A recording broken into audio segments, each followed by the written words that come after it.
Hello दोस्तों, स्वागत है आपका आर के वाई पीसीएस क्लासेस पर, जिस पर हम आर एस सिलेबस को ध्यान में रखते हुए संपूर्ण classes subject wise topic complete कर रहे हैं।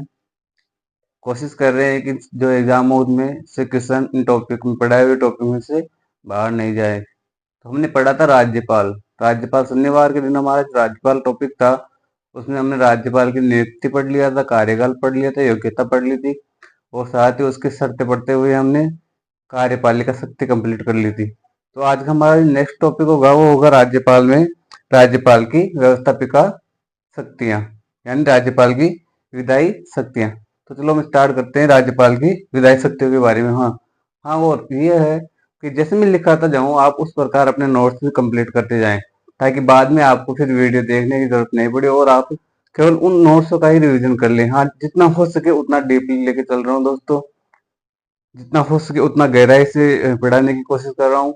कोशिश करूंगा कि इनसे जो पढ़ाए हुए इनसे क्वेश्चन बाहर नहीं जाए, और ये तो पूरा 99% है कि इनसे बाहर क्वेश्चन नहीं जाएगा। बशर्ते आपको नोट्स बनाना है साथ में, और साथ में आपको रिवीजन करना है। और एक रिवीजन से नहीं दोस्तों, बार बार रिवीजन करोगे तब आपके जो टॉपिक होगा वो इतना कंप्लीट हो जाएगा कि आपको पेज नंबर तक याद हो जाएंगे। ये गारंटी। अगर आपने बार बार रिवीजन करोगे, एक बार, दो बार, तीन बार, चार बार, पांच बार, छह बार, सात बार आप रिवीजन करोगे ना, तो आपका एक कंप्लीट टॉपिक हो जाएगा।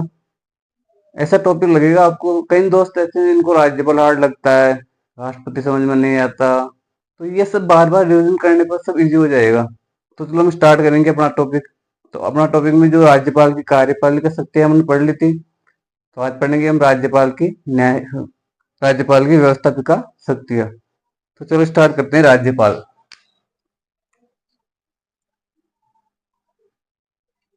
राज्यपाल राज्यपाल आर एस। तो राज्यपाल में हमने पढ़ ली थी कार्यपालिका शक्तियां, और आज हम स्टार्ट करेंगे राज्यपाल की व्यवस्थापिका शक्तियां। कौन सी? व्यवस्थापिका शक्तियां। व्यवस्थापिका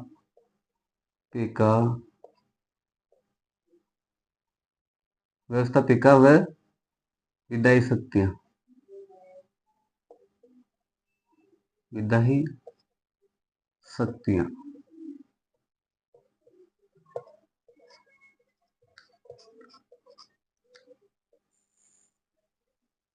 आर्टिकल 154 के अनुसार इन शक्तियों के बारे में बताया गया है। अनुच्छेद 154 में राज्यपाल की शक्तियों के बारे में उल्लेख किया गया है। अब राज्यपाल की शक्तियों के बारे में उल्लेख किया गया है। इसमें हमने व्यवस्थापिका शक्तियां पढ़ी, जो अपने कार्यपालिका शक्ति है वो पढ़ ली थी। इसके बाद में हम व्यवस्थापिका शक्तियां पढ़ेंगे। अब व्यवस्थापिका शक्ति है वो भी अलग अलग अनुच्छेदों के अनुसार है। तो हम जो जो व्यवस्थापिका शक्तियों के अंतर्गत जितने भी टॉपिक आएंगे, जितने भी उतार चढ़ाव आएंगे, क्या क्या इनमें क्या इनकी प्रक्रिया है, किसकी नियुक्ति होती है, किसकी नहीं होती, कितना कार्यकाल होता है, जो भी है व्यवस्थापिका शक्ति है राज्यपाल की में, वो हम डिटेल से जानकारी पढ़ने की कोशिश करेंगे। तो अब मैं लिखता जाऊंगा और आप अपने नोट्स बनाते जाएंगे साथ में। और ये नहीं है, आपकी जो मेरे लिखने के साथ साथ आपके भी लिखने की प्रैक्टिस होगी इसमें। और लिखने से और सुनने से दोनों से ज्यादा याद होता है। ठीक है, चलो स्टार्ट करते हैं। पहला टॉपिक होगा इसमें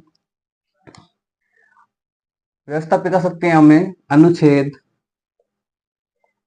अनुच्छेद 174 के तहत राज्यपाल के तहत राज्यपाल आर्टिकल 174 के तहत राज्यपाल मंडलों के सत्रों का मंडलों यानी जो मंडल है ना, विधान मंडल जैसे विधानसभा या विधान परिषद, तो मंडलों के सत्रों को मंडलों मंडलों के सत्रों को मंडलों के सत्रों को आहूत आहूत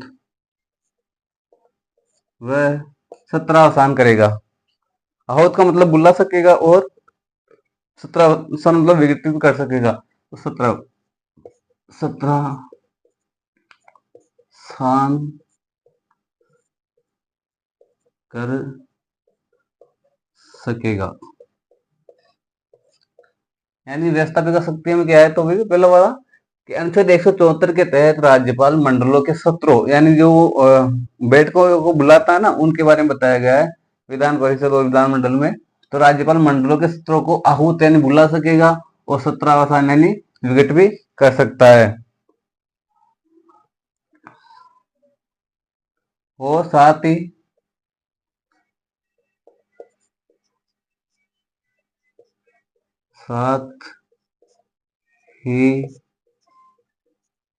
राज्यपाल विधान सभा को विघटित भी कर सकता है, यानी राज्यपाल विधानसभा को विघटित भी कर सकता है। यानी राज्यपाल मंडलों के जो अधिवेशन होते हैं उनको आहूत तो कर ही सकेगा, लेकिन साथ में राज्यपाल विधानसभा को भी विघटित कर सकता है।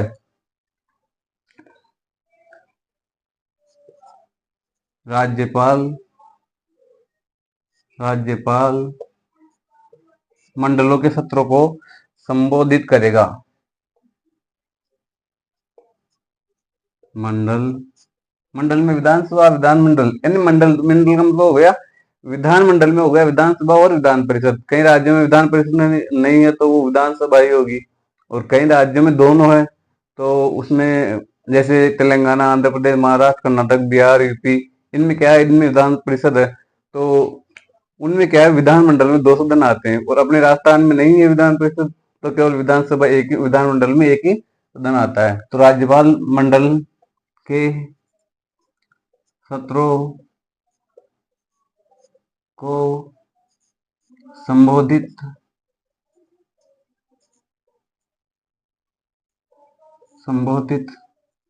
कर सकेगा, यानी राज्यपाल मंडल के सत्र को संबोधित कर सकेगा। वर्ष से पहले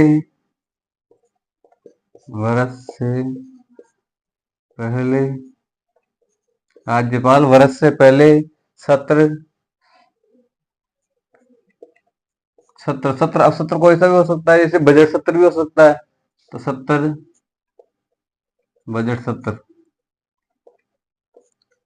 का मतलब है, मतलब वो जो टाइम पीरियड होता है ना, तो जैसे सत्र का मतलब बजट सत्र, यानी बजट पेश करने वाला जो समय चल रहा है ना, उसको बोलते हैं बजट सत्र। को अनिवार्य रूप से संबोधित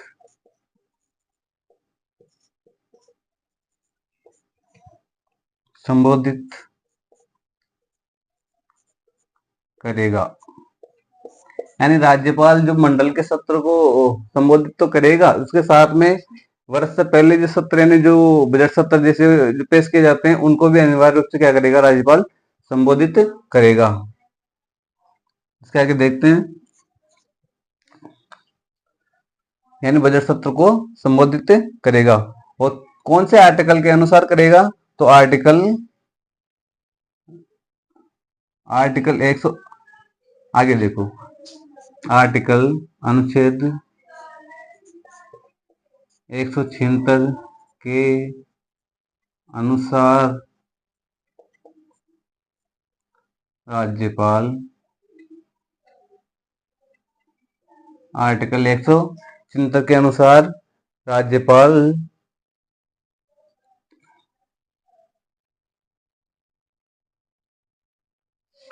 राज्यपाल का अभिभाषण, यानी जो राज्यपाल जो भाषण देता है, यानी राज्यपाल जैसे सत्र को संबोधित करते हुए जो भाषण देता है, अपने स्पीच रखता है, तो उसको कौन तैयार करता है, तो तो आर्टिकल 176 के अनुसार राज्यपाल के अभिभाषण को मुख्य सचिव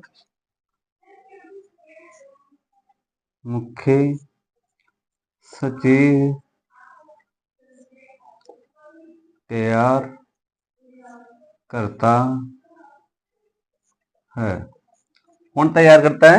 मुख्य सचिव तैयार करता है। किसको तैयार करता है? मुख्य सचिव। जैसे राज्यपाल कभी किसी भी सत्र को, जैसे विधानसभा में या विधान परिषद में सत्र को अगर संबोधित कर रहा है, तो वहां पर जो स्पीच देता है यानी जो भाषण देता है, उसको, उस भाषण को मुख्य सचिव तैयार करता है आर्टिकल 176 के अनुसार। तो हमने देखा है कि राज्य की व्यवस्था पिता सत्या में आर्टिकल 174 के तहत राज्यपाल विधानमंडल के सत्रों को आहूत और सत्रासन कर सकेगा, और साथ ही राज्यपाल विधानसभा को भी विघटित कर सकता है। राज्यपाल मंडल के सत्रों को संबोधित कर सकेगा। वर्ष के पहले सत्र यानी बजट सत्र, जैसे कोई भी होता है, शीतकालीन सत्र हो सकता है, वो सब शीतकालीन सत्र, मानसून सत्र, इससे क्या है विंटर सत्र, जैसे लोकसभा में भी होते हैं।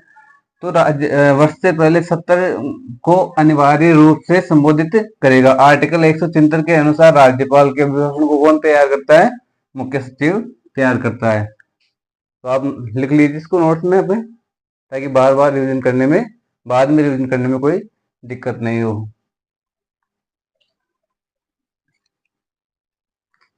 इस तरह दोस्तों राज्यपाल का सिलेबस जो टॉपिक है उसको इतनी अच्छी तरीके से कंप्लीट कर लेंगे कि बाद में उनमें से जो क्वेश्चन आए ना, वो हमारे पढ़ाए हुए बाहर नहीं जाएंगे बिल्कुल ही।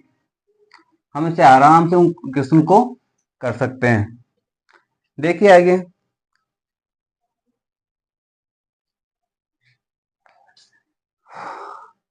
नृत्य के बारे में देखिए। तो आर्टिकल अनुच्छेद 353, अनुच्छेद 353 नहीं, सॉरी 333, अनुच्छेद 333 के अनुसार राज्यपाल विधानसभा में के अनुसार राज्यपाल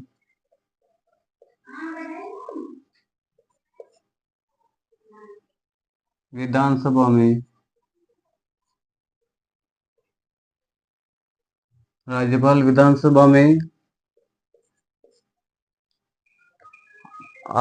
आंग्ल भारतीय को आंग्ल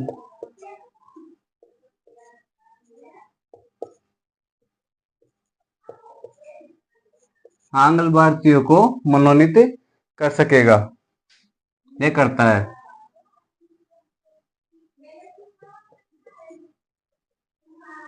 मनोनीत करता है। आंग्ल भारतीयों को मनोनीत करता है।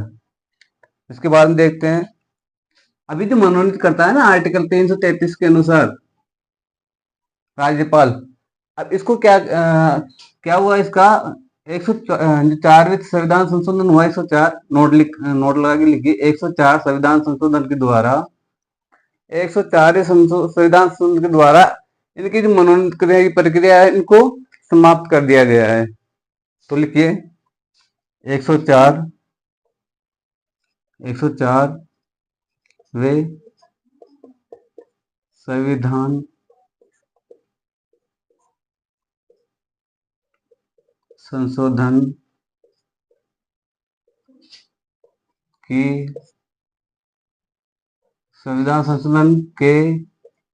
द्वारा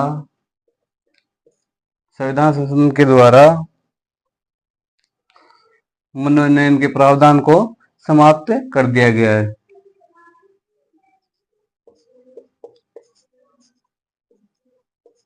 मनोनयन के प्रावधान को निरस्त कर दिया गया है। यानी 104 संविधान संशोधन के द्वारा क्या किया गया है, इसमें जो मनोनयन का जो प्रावधान था 333 के अनुसार, उनको क्या कर दिया गया? निरस्त कर दिया गया है। हम 104 संविधान संशोधन के द्वारा मनोनयन के प्रावधान को निरस्त कर दिया गया। तो ये जो 333 में प्रावधान था आंग्ल भारतीयों का, इसको क्या कर दिया गया, समाप्त कर दिया गया। कौन सी संविधान संशोधन द्वारा? 104वीं संविधान संशोधन द्वारा क्या कर दिया गया, समाप्त कर दिया गया। अब नोट लगाइए, लिखिए, और नोट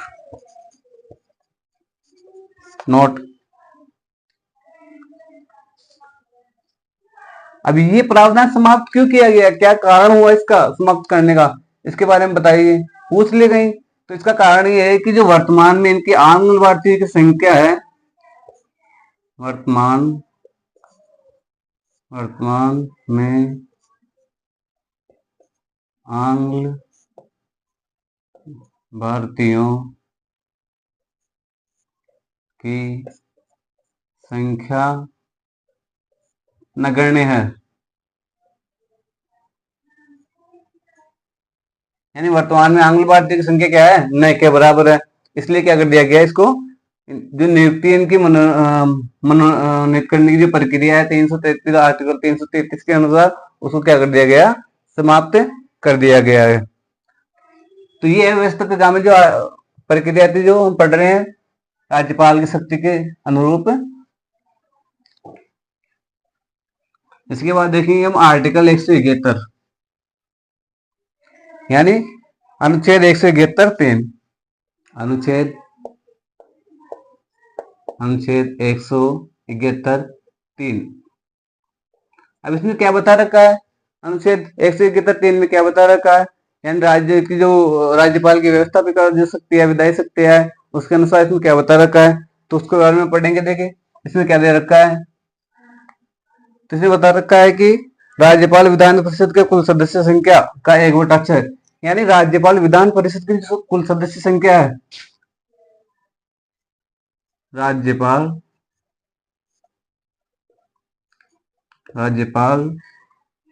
विधान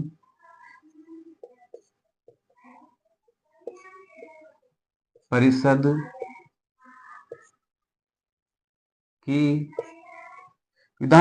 की विधान परिषद में कुल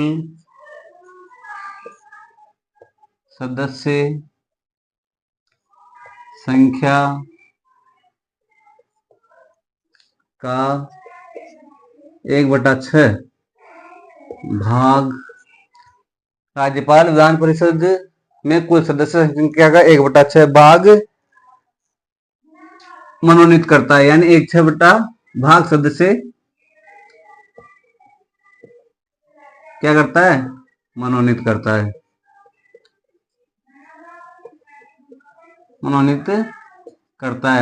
किसमें करता है, विधान परिषद में करता है। यानी आर्टिकल 171(3) के अनुसार राज्यपाल विधान परिषद में कुल सदस्य संख्या का 1/6 भाग सदस्य मनोनीत करता है।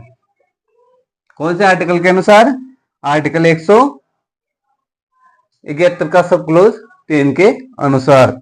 अब वो किस किस क्षेत्र से मनोनीत करता है और कैसे कैसे करता है, 1/6 भाग को राज्यपाल मनोनीत करता है। विधान परिषद में कुल सदस्य संख्या में 1/6 भाग को राज्यपाल मनोनीत करता है। अब कौन कौन से क्षेत्र से मनोनीत करता है ये भी देख लेते हैं। तो पहला क्षेत्र कौन सा है, कला। कौन सा, कला, यानी कि कौन से भागों से, कौन से विभागों से या फिर कौन से क्षेत्र से मनोनीत करता है। तो पहला कौन सा है, कला। दूसरा कौन सा है, साहित्य।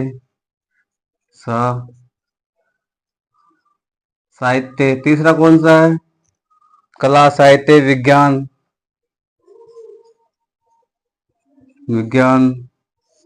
चौथा कौन सा है, समाज सेवा।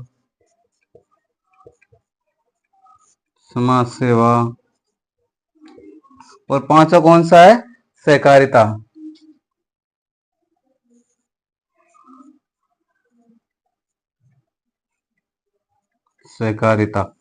तो कौन से क्षेत्र से मनोनीत करता है, कला, साहित्य, विज्ञान, समाज सेवा और सहकारिता के विशेषज्ञ होने चाहिए। मतलब इन क्षेत्र में क्या होने चाहिए, विशेषज्ञ। क्या होने चाहिए इन क्षेत्र में, विशेषज्ञ। क्या होने चाहिए, विशेषज्ञ।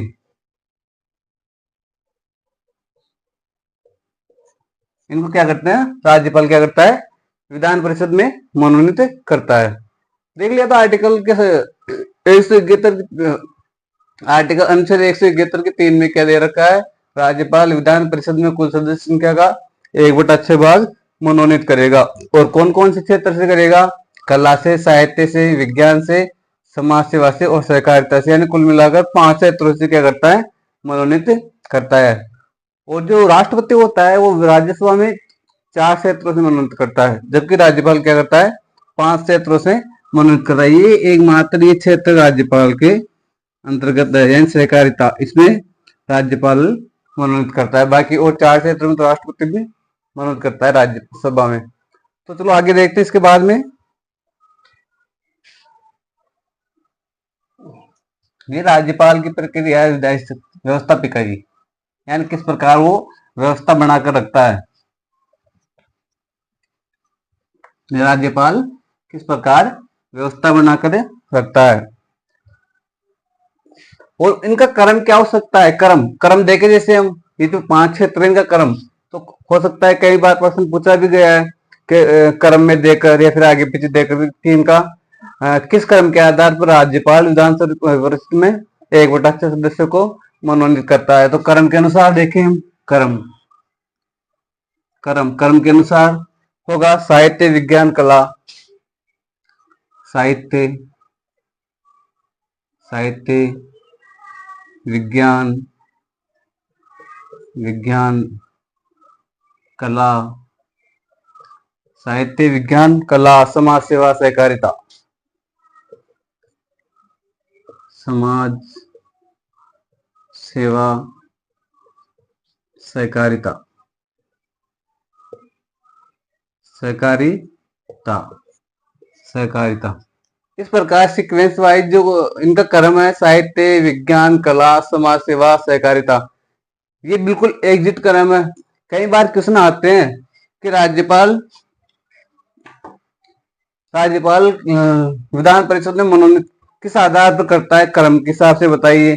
तो साहित्य कला की जगह, कला साहित्य की जगह, ऐसे आगे पीछे करके देखे पूछ सकता है वो। लेकिन ये सीक्वेंस होगा ना, ये क्रम होगा ना, इस प्रकार होगा साहित्य, विज्ञान, कला, समाज सेवा और सहकारिता। इनके आधार पर राज्यपाल क्या करता है, विधान परिषद में 1/6 सदस्यों क्या करता है, मनोनीत करता है। इसके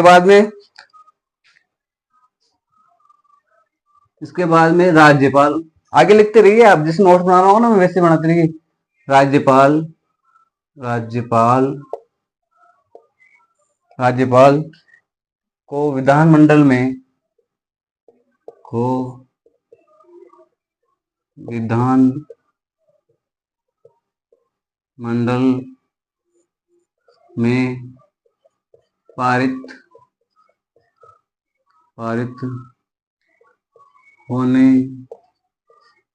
होने वाले विधेयकों पर पारित होने वाले विधायकों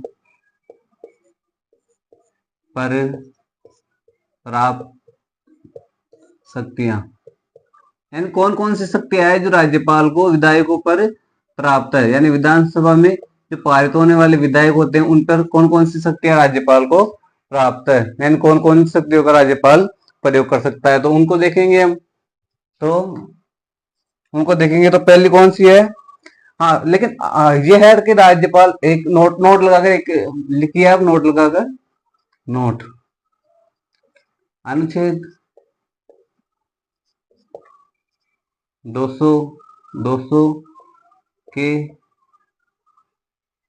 अनुसार, अनुच्छेद 200 के अनुसार या फिर 200 के तहत, अनुसार न लिख के तहत लिखी, के तहत राज्यपाल, आर्टिकल 200 के तहत राज्यपाल विधानमंडल से पारित होकर जाने वाले या फिर आने वाले विधायक को राज्यपाल विधान मंडल से पारित होकर आने वाले विधायक को पारित होकर आने वाले विधायक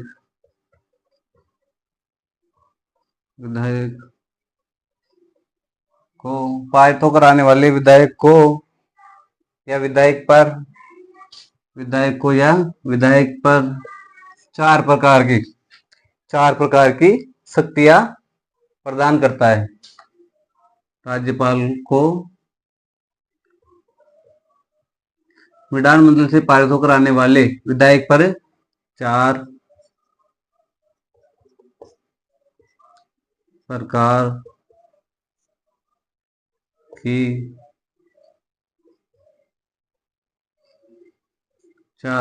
की शक्तियां प्रदान करता है। यानी आर्टिकल 200 क्या करता है? आर्टिकल 200 के तहत राज्यपाल को विधानमंडल से पारित होकर आने वाले विधायक पर चार प्रकार की शक्तियां प्रदान करता है। कौन? आर्टिकल 200 किसे करता है? राज्यपाल को। कितने प्रकार की? चार प्रकार की। और किस पर करता है? तो जो विधानमंडल से जो विधायक पारित होकर आते हैं ना, ये देखो विधानमंडल में पारित होने वाले विधायकों पर प्राप्त शक्तियां हैं। कितने प्रकार की शक्तियां हैं? चार प्रकार की शक्तियां। अब कौन कौन सी है तो देखते हैं हम कौन कौन सी शक्तियां हैं।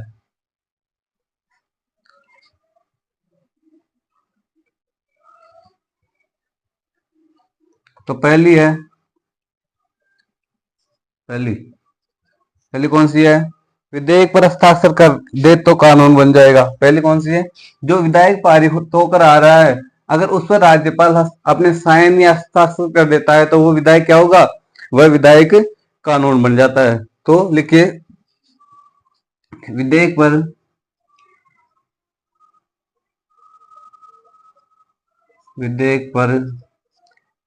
पर हस्ताक्षर विधेयक पर राज्यपाल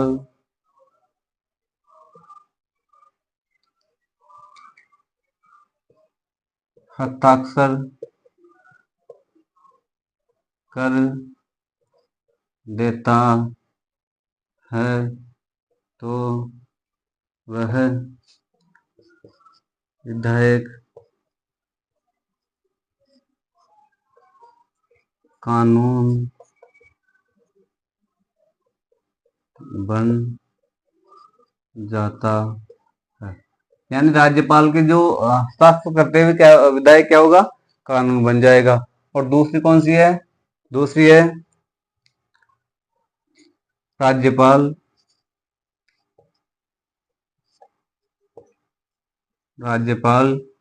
विधायक विधायक नहीं, विधेयक बोलते हैं उसको, सॉरी, विधेयक को विधायक नहीं बोलते, उसको विधेयक बोलते हैं। विधायक नहीं बोलते, विधेयक बोलते हैं, सॉरी।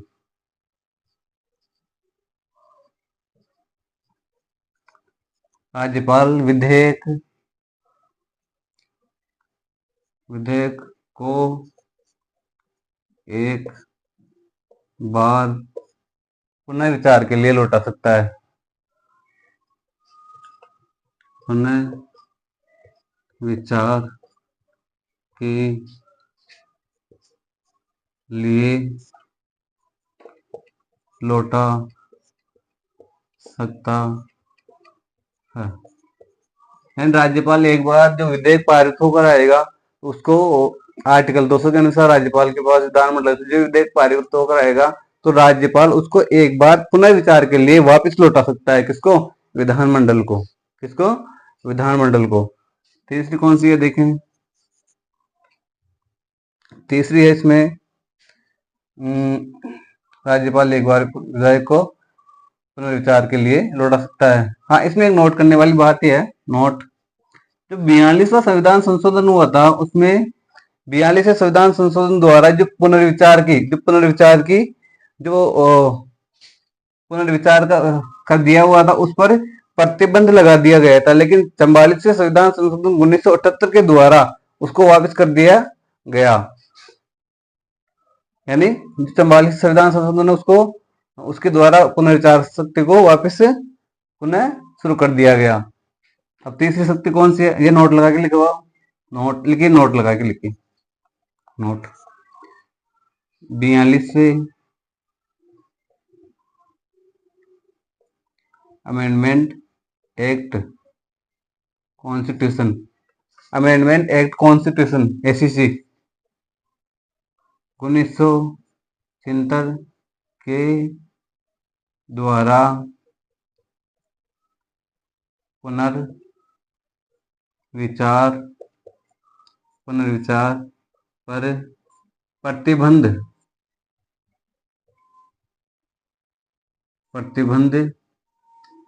लगा दिया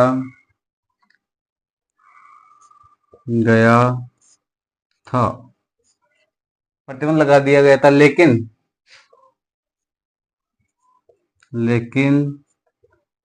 44वें अमेंडमेंट एक्ट के द्वारा, अमेंडमेंट एक्ट 1978 के द्वारा पुनः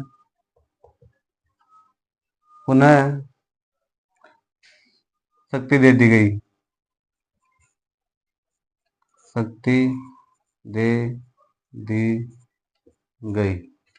पुनः शक्ति दे दी गई। तो यह था कि 42 संविधान संशोधन के द्वारा 1976 में पुनर्विचार पर क्या कर दिया गया था, प्रतिबंध लगा दिया गया था, लेकिन 44 संविधान संशोधन 1978 के द्वारा जो प्रतिबंध है इसको वापस पुनः शक्ति किसको दे दी गई, राज्यपाल को दे दी गई। तो ये थी राज्यपाल की विधायी प्रक्रिया। इसमें देखते हैं फिर आगे। और अभी आप साथ के साथ नोट्स बनाते रहिए, अपने लिखते रहिए, जैसे मैं लिख रहा हूँ वैसे लिखते रहिए आप, ताकि आपको फिर आसानी से समझ में आ जाएगा ये। और हाँ, बिल्कुल नहीं है, आराम से लिखो, कोई दिक्कत नहीं है।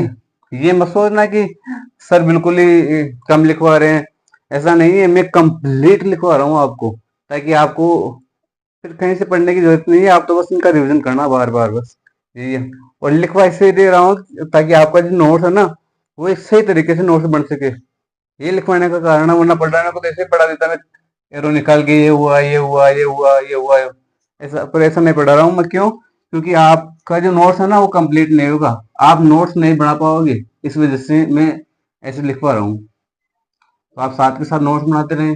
हाँ, ये कि अगर जैसे वीडियो तेज चल रहा है या फिर मैं तेज चल रहा हूँ तो आप उसको धीरे धीरे करके भी कर सकते हो, या फिर पॉज करके रोक रोक के ऐसे नोट्स बना सकते हो अपने। लेकिन साथ में समझना भी, ये नहीं कि नोट्स बनाने में लग रहे हो साथ के साथ और समझ रहे नहीं हो, तो ऐसा नहीं है। नोट्स बनाने के साथ साथ समझना भी जरूरी है। आपका जो कंप्लीट सिलेबस है, जो RS सिलेबस के हिसाब से, उसको मैं पूरा RKY PCS क्लासेस पर कंप्लीट कराने की कोशिश करूंगा। और ये नहीं, पॉलिटी ही नहीं, जो भी सब्जेक्ट है जैसे कला संस्कृति, इतिहास, ज्योग्राफी, इंडिया ज्योग्राफी, जो भी सब्जेक्ट है उनको कंप्लीट कराने की कोशिश करेंगे। इंडिया हिस्ट्री, राजस्थान कल्चर, इन सबको क्या करेंगे, कंप्लीट कराने की कोशिश करेंगे। कोई भी टॉपिक नहीं छोड़ेंगे। हिंदी रही, PCI के हिसाब से हम हिंदी करने की कोशिश करेंगे। लेकिन आपसे यही रिक्वेस्ट है कि आप अपने चैनल को, जो RKY PCS क्लासेस चैनल है, इसको सब्सक्राइब करें और अपने दोस्तों के पास शेयर करें और साथ में लाइक भी करें, ताकि जिससे हमारे जो क्या है स्टूडेंट ज़्यादा से ज़्यादा हमारे वीडियो को देख पाए और उनके भी नोट्स कंप्लीट हो और उनको भी फायदा मिले। पढ़ने का मजा तभी आता है जब सारे एक ग्रुप में बैठ कर पढ़ते हैं ना, तब आता है। ग्रुप में बैठ रही है, ये भी ये नहीं कि ऑफलाइन पढ़े नहीं, ऑनलाइन भी, जैसे जो एक साथ स्टूडेंट आते हैं 100 200 300 400, तो उनमें पढ़ने का मजा अलग ही आता है।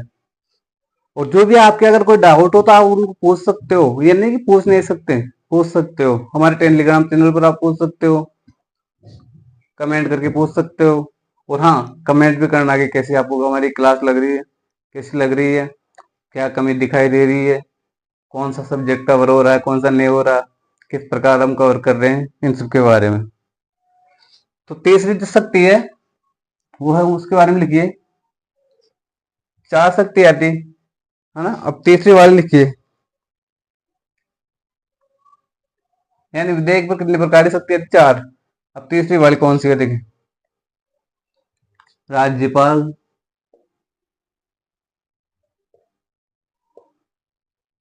राज्यपाल विधेयक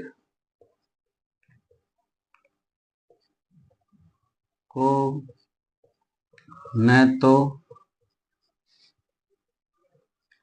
स्वीकृति देता है और नहीं स्वीकृति देने से इनकार करता है, और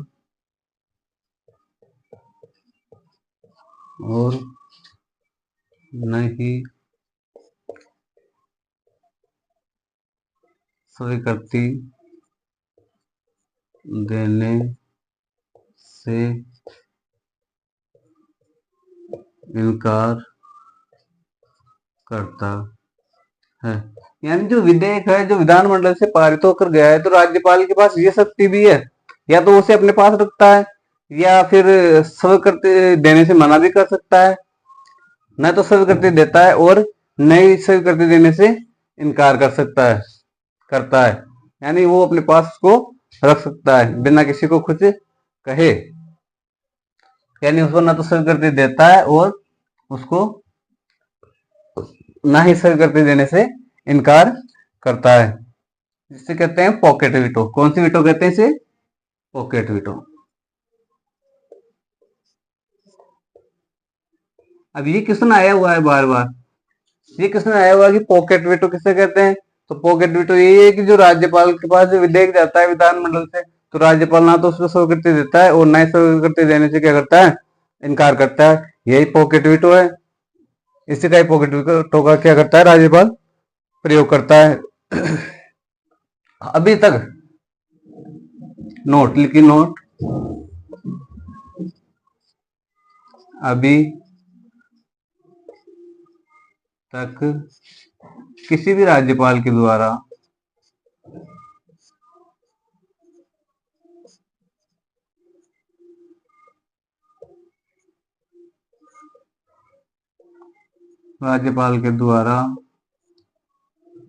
इसका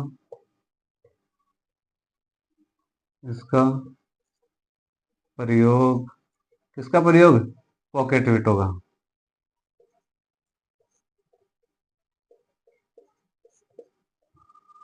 नहीं किया गया है। यानी अभी तक किसी भी राज्यपाल के द्वारा इस वीटो का क्या प्रयोग नहीं किया गया है? किसी भी राज्यपाल के द्वारा प्रयोग नहीं किया गया है।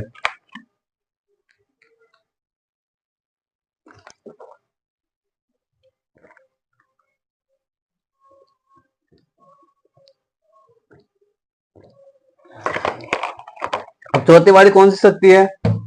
तो चौथी वाली शक्ति है राज्यपाल की सविवेकीय शक्ति। कौन शक्ति? सविवेकीय शक्ति। तो चौथी वाली कौन सी है? 4 नंबर की, राज्यपाल की सविवेकीय शक्ति, जिसमें राज्यपाल विधेयक को राष्ट्रपति के विचारार्थ सुरक्षित रख सकता है।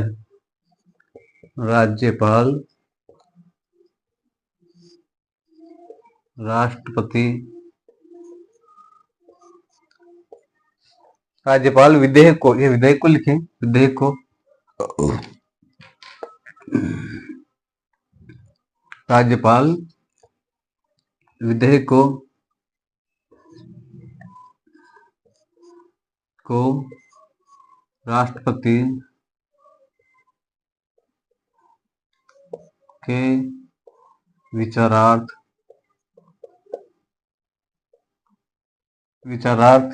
राष्ट्रपति के विचारार्थ सुरक्षित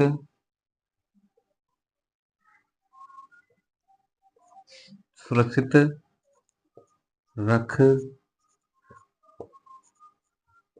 सकता है। यानी राज्यपाल विधेयक को राष्ट्रपति के विचारार्थ क्या कर सकता है? सुरक्षित रख सकता है। ये 4 प्रकार की शक्तियां हो गई। ये हमारी क्या हो गई? विधेयक पर जो राज्यपाल को शक्तियां प्राप्त है, 4 प्रकार की जो शक्तियां हो गई। अब आगे लिखिए और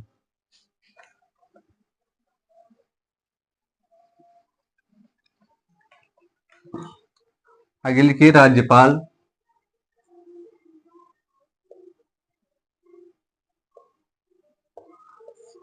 राज्यपाल राज्यपाल ने जो विधा ये वही शक्ति है 4 नंबर वाली, 4 नंबर वाली। राज्यपाल ने राष्ट्रपति के विचारार्थ जो विधेयक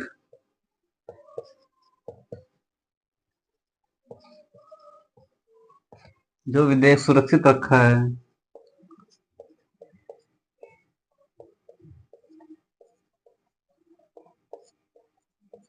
जो विधेयक सुरक्षित रखा है अनुच्छेद 201 के तहत,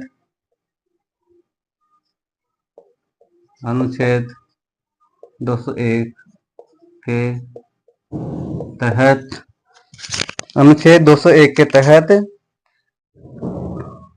राष्ट्रपति उस विधेयक को राष्ट्रपति उस विधेयक को राष्ट्रपति उस विधेयक को अनुमति दे भी सकता है और वह अनुमति देने से इनकार भी कर सकता है। यानी जो राज्यपाल ने जो राष्ट्रपति अनुच्छेद 201 के तहत जो राज्यपाल ने राष्ट्रपति के लिए जो विधेयक सुरक्षित रखा है ना, तो उसको राष्ट्रपति या तो अनुमति दे भी सकता है और अनुमति देने से इनकार भी कर सकता है। यानी राष्ट्रपति उस विधेयक को अनुमति दे भी सकता है और अनुमति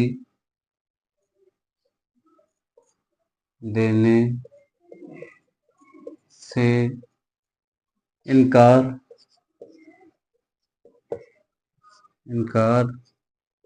भी कर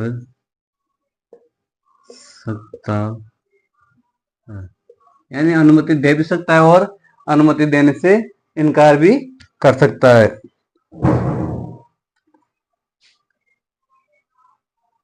लेकिन ये अनुमति दे सकता है और अनुमति देने से इनकार कर सकता है, लेकिन ये निर्णय लेगा ना कौन? राष्ट्रपति।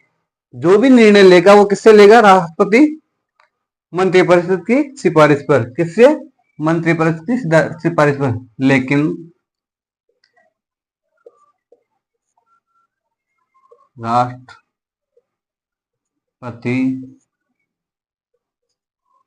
जो भी निर्णय लेगा वह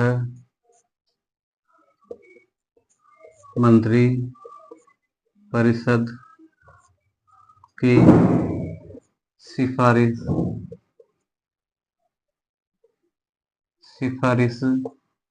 पर लेगा। यानी मंत्रिपरिषद की सिफारिश पर लेगा या करेगा। तो ये हुआ राष्ट्रपति राज्यपाल का। 4 प्रकार की शक्तियां बताई थी राज्यपाल की, कौन कौन सी? यही तो विधेयक पर हस्ताक्षर कर दे तो क्या हो जाएगा? विधेयक कानून बन जाएगा। ठीक है। और दूसरी कौन सी थी कि विधेयक को एक बार पुनर्विचार के लिए लौटा सकता है। मैंने बताया था कि 42 संविधान संशोधन द्वारा एक बार इस पुनर्विचार का प्रस्ताव पर प्रतिबंध लगा दिया गया था, लेकिन 44 संविधान संशोधन 1978 के द्वारा इस प्रतिबंध को पुनः राज्यपाल की शक्ति दे दी गई, हटाकर पुनः राज्यपाल को शक्ति दे दी गई। और चौथी प्रकार की शक्ति है कि विधेयक को न तो स्वीकृति देता है और स्वीकृति देने से इनकार करता है, न तो स्वीकृति देता है और न ही स्वीकृति देने से इनकार करता है। और चौथी कौन सी थी? राज्यपाल विधेयक को राष्ट्रपति के विचारार्थ सुरक्षित रख सकता है। लेकिन राज्यपाल राष्ट्रपति के विचारार्थ जो विधेयक सुरक्षित रखेगा वह अनुच्छेद 201 के तहत राष्ट्रपति उस विधेयक को अनुमति दे भी सकता है। अब राज्यपाल ने तो सुरक्षित रख दिया राष्ट्रपति के, लेकिन राष्ट्रपति उस विधेयक पर अनुमति दे भी सकता है और अनुमति देने से इनकार भी कर सकता है, लेकिन ये ऐसे नहीं कर सकता। लेकिन इसमें राष्ट्रपति को मंत्रिपरिषद की सिफारिश लेनी होगी। किसकी? मंत्रिपरिषद की सिफारिश लेनी होगी। आगे देखते हैं। और ये सब राज्यपाल की व्यवस्थापिका शक्तियों के अंदर आते हैं सभी। ये जो भी प्रोसीजर है ये राज्यपाल की व्यवस्थापिका शक्ति के अनुरूप है। इसके बाद में आ गई आर्टिकल 213। आर्टिकल 213 अभी व्यवस्थापिका जो विधायी शक्ति है उसके अंतर्गत ही है आर्टिकल 213 भी। आर्टिकल अनुच्छेद 213 इसमें दे रखा है अध्यादेश। क्या दे रखा है? अध्यादेश। आर्टिकल 213 में क्या दे रखा है? अध्यादेश। ध्यान रखना, आर्टिकल 123 में राष्ट्रपति का अध्यादेश दे रखा है और आर्टिकल 213 में राज्यपाल का अध्यादेश के बारे में बता रखा है। राज्यपाल के अध्यादेश के बारे में बता रखा है। तो इसके अनुरूप लिखते हैं हम। देखिए इसमें कि जब विधानमंडल का सत्र, लिखो इसमें, जब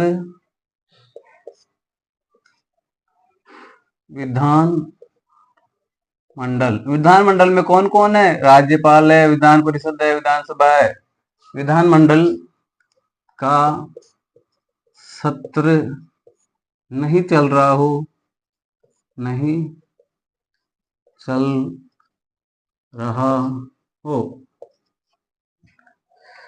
रहा हो वह राज्य की सरकार को किसी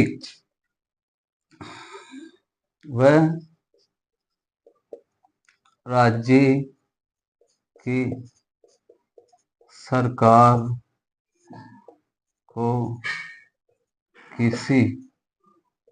की सरकार किसी कानून की आवश्यकता हो या आवश्यकता पड़ जाए, किसी कानून की